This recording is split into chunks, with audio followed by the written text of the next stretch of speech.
is your top tip for a prospective applicant to get an offer? And what would your number one tip be then to get an offer? So what would your one top tip be to get an offer? My top tip is to be yourself. Don't be boring. I guess for medicine, remembering that there's... At the end of the day, the admissions team, they're looking for people that... the biggest thing they're looking for is... I genuinely think that's what's going to let you into Cambridge. If you can't show that you're interested in what you want to study, and you're not gonna get the offer. And what would your number one tip be then to get an offer overall? Oh, yeah. I think the number one tip is totally go with the flow. I wasn't looking, I wasn't stressing about it. The only people that know whether you will be good for the Cambridge system is those people interviewing you, those people looking at your file and everything.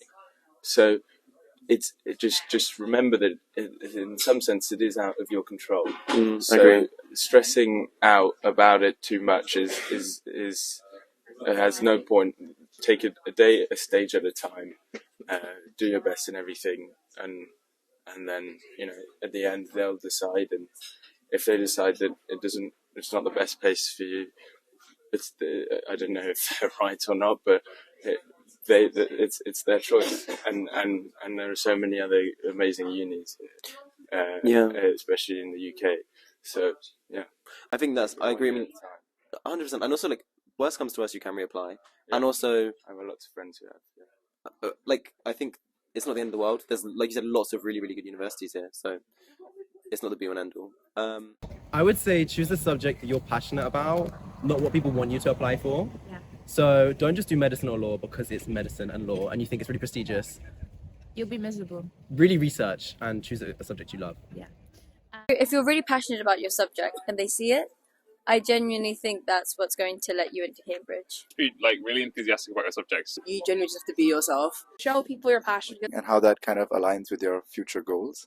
Be passionate. Let them know that you are ready to spend hours learning, researching the most obscure little parts of your degree. Don't stress it. Be a good student. Be a good student. Yeah. Just get the grades if you get an actual offer. Yeah. Just try your best, be yourself, and go for it. Awesome. What do you think one thing that you did helped you to secure the offer? Wider engagement with my subject, way beyond the syllabus, just finding something that you're interested in and actually doing a deep dive into that subject area. But when you're giving the information in your personal statement and in your interview, you don't want to talk about it as if you're a world expert, because you're not, and a world expert is going to be reading it. But you want to seem passionate, you want to seem engaged and interested and curious and keen to learn more about things within your subject, rather than I know this. They're not going to be impressed. Yeah, I agree. I think it's just nerd out on something you love about your subject, because that's what they want to see. They want to see your passion. I guess for medicine, remembering that there's genuinely 7 different things they look at. They have your BMAT, they have your GCSEs, they have your predicted A-levels, they have your interview scores for 2 different interviews, they have, if you've got any extenuating circumstances, they have your personal statement. So if one of those things isn't as strong as the others, it's okay, but just make sure you're making it up in other areas. So I didn't do super well on my admissions test, which meant I knew I needed to prepare really well for the interview. So I guess my top tip for getting an offer is just knowing where your weak spots are and being ready to make it up in other areas. I think what's really helpful is to show that you're passionate. It's not about if you've got the best score or if you're the most brainy person or you've gone to the most clubs. If they especially at the interview, it's a really good opportunity because they can get to know who you are. If you can show that you're passionate and that you're going to put your all into the degree and make that absolute most of Cambridge's resources, I think that's a really helpful thing. Because for example, geography, everybody loves geography, everybody wants to solve climate change, but how passionate actually are you about that? And that makes a real difference, I think. No, exact same as Izzy. I'm kind of stupid, but I fucking love. Am I allowed to swear? I'm allowed to swear. I fucking love cosmology. I want to probe dark energy models. and they're just kind of looking for like that genuine passion. You be yourself, be passionate, know the books that you mentioned in your personal statement, know why you're applying for the course.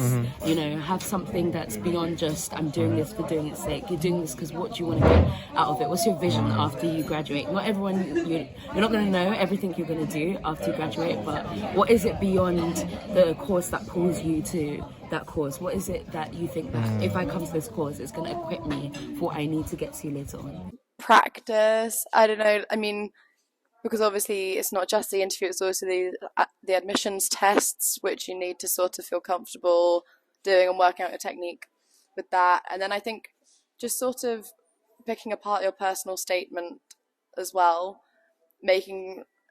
trying to make links and think further about everything you've written, because also that's what's going to be asked about in the interview. Most likely you're going to want to say maybe 2 or 3 other things about everything that you've mentioned.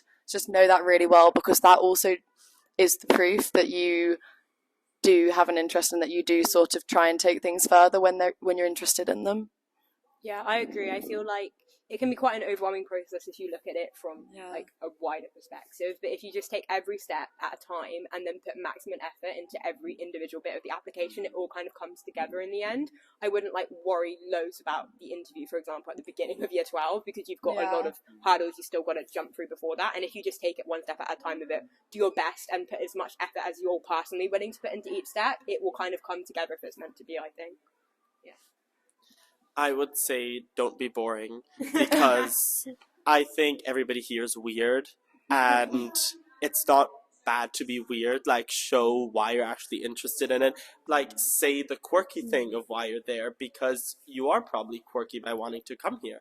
And so I think it's just really about being very, very authentic and not listening to like very generic application advice. I agree 100%. Like, I remember my personal statement, I was talking about like queerness in Francophone culture, and that was something we'd really not studied at all, but very much at A level. And I thought, actually, this is something I'm really interested in, and I really love talking about. So when I talk about it, like, they can see I'm passionate. In the example of like law, I think a lot of personal statements are very much focused on like my study of the English legal system before coming here. And you don't have to know the English legal system before coming here, because that's what you come here for. So don't try to whip out like 20 cases and Supreme Court judges that you read about. Instead, like, say what actually happened in your life, a normal thing that happened in your life that made you want to study law, because most people just haven't been exposed to like very technical legal things before coming here, and that's totally fine. Like, I had none of my parents or people in my surroundings are lawyers, so in my personal statement instead I talked about how like the theocracy in the crucible inspired me, about how like modern day legal systems can overcome like sex-based discrimination, or how, because I was involved with MUN, how I believe that there are still certain Eurocentric biases involved in like global politics. And those are all things that you can realistically be exposed to during high school time, and you're not expected to know the law that well. If you're enjoying this video, then I encourage you to check out the last video on my channel, in which I ask 40 Cambridge students their top tip for the Oxbridge interview. Claire, what is your top tip for a prospective applicant to get an offer? To actually enjoy your subject and be genuinely interested in it. In terms of personal statements and stuff, like, they don't care that you did like D of E or any of that. Like, they want to see that you've like low-key, actually Cambridge doesn't really care about extracurriculars. Like, they just want to see that you're an academic. But I think just like I showed that I like knew stuff, and I had really specific interests in terms of my subject already, and like a willingness to learn, I guess. I don't know. No, I think the same. Like, I was hoping to get into, because I feel like that's where I shine more than like some random tests that they make you do for medicine. But I think like obviously focus on the entrance exams and personal statement to try and get an interview. Then like for me, I was like, okay, now I've got an interview, like I'm more confident, because I can just like. Awesome. Strong academic background, and then personal statement, like be worldly, be open to meeting new people. I mean, I agree. I also think that for extracurriculars, at least for humanities, they always said, and probably any personal statement, just a quick like couple lines at the end if you want to. Because if you're a great I don't know, tennis player. Unfortunately, in the UK, unis, they're normally not so important. This is so cliche, but it's true. Like, really care about what you're talking about, because I think when you care about things, then you come across different as someone who actually would be really invested in that topic. And then when passion comes through, people get excited, and when you're being yourself as well, because when they choose you in the interviews, they're looking for people who could work well here. Yeah. And if you fake it, then they might give you an offer, but you might turn up and hate it. And what's the point of being here then? That's really tricky. I think I would say the biggest thing they're looking for is enthusiasm. I mean, you know, I'm not gonna lie, doing a Cambridge degree is very intense. And just to get through it, the thing that has dragged me through is the fact that I love my subject so much. And so you want to kind of demonstrate the fact that you love it. So with the personal statement, with the interview, it's kind of hard to show in any kind of admissions assessment, but really what you want to try and show is, I really like the subject, I really enjoy it, and I would really like to do it just for like love and passion and enjoyment. And if you can show that kind of enjoyment, everything else will kind of flow through. Really putting in your personal statement, talking about books, what you've learned from books. I don't know. I talked to a lot of people and they just didn't talk about that, and I love reading here. I'd say start practicing for the admission tests quite early. You don't need to be really intense with the revision, but just get it started early. Find your niche and stick to it. Oh, smart. Do you think I did that? Like, I found something I really like talking about and I focused on it. Just like, I don't know, put yourself out there, I guess. You don't get it if you don't try. Maybe do some research into what your course is about and like be quite specific about that in your personal statement. Just have good grades and study. Yeah, no, I'd agree. So I think for classics they interview like 90 to basically everyone. So I guess just try and know your personal statement inside out. Go really in depth into like your niche or like what drew you to the subject to begin with. Yeah, study, get good grades. I didn't really know. Yeah, no, I agree. And I think also whatever interests you about the subject, just be honest about it. It doesn't have to be something super academic. It could just be like, actually, I like the way French sounds, and you can go from there. Do your research. Know what Cambridge is after, because often it's different things they want in a personal statement and applications are different at other universities. So yeah, do research. Have your own research interest. Have your own academic interests. You need to know what you want from Cambridge and what you want to do in the future.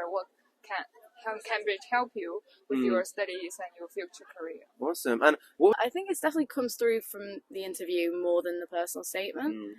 I mean, the personal statement is what gets them engaged, but if you can't show that you're interested in what you want to study, and you're not gonna get the offer. I don't really know, actually. No, I agree. I think that it depends on the subject, but that's when they actually get to see you as a person, and reading an application is never going to be quite as engaging as actually meeting you. Yeah, exactly. Don't treat the application process as independent of your journey in academia. It should be simultaneous. You should already have a passion. You should already be enjoying things. Don't treat it like you have to do this whole other preparation thing. When you're applying, so this kind of in your personal statement and in any written stuff that you'll have to provide for it.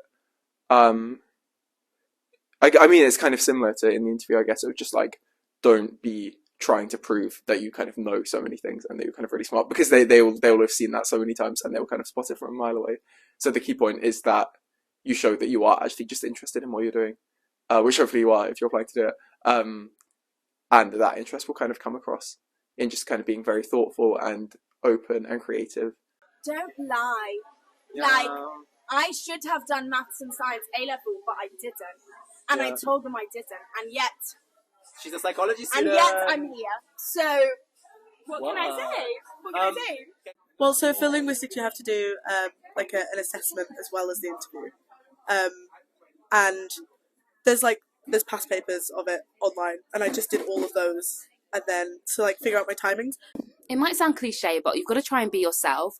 Don't think that Cambridge is looking for any one type of person, because they're genuinely not. If you can be yourself, try and be confident, speak articulately, try and, speak slowly and like really get your points across quite well. And yeah, just be you, because at the end of the day, the admissions team, they're looking for people that they want to teach for the next 3-4 years. So they're looking for like nice, friendly, bubbly people. So yeah, try and be yourself, and then I think it will come across well. In the next video of this series, I'll be asking 40 Cambridge students, what is the biggest misconception about Cambridge?